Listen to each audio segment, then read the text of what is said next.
एक्सची आठवण येते का? नाही.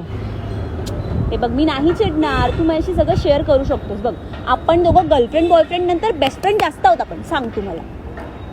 नाही येत मला. बघ, घाबरतोयस ना मला? सांग मला, सांग खरंच. मी नाही काय ओरडणार, अजिबात चिडणार नाही तुझ्यावर. सांग.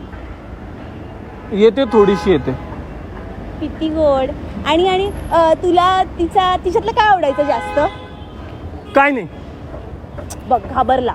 सांग मला, मी काहीच बोलणार नाही तुला. सांग. नाही, काय नाही आवडायचं खरं. असं कसं? काहीतरी आवडत असेल ना? सांग सांग सांग ना रे, सांग ना. मी काहीच नाही बोलणार तुला.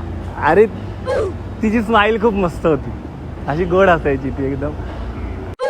आवडतात तुला? बाकी काहीच आवडत नाही. अरे तसं काही नाही सोनू. तिची स्माइल आवडायची. माझं काय आवडतं? अगं तू पण छान सांगितलं का मला? तू पण मस्त असतेस सोनाली. खरं अगं तू विचारलं म्हणून बोललो ना गं मी आता.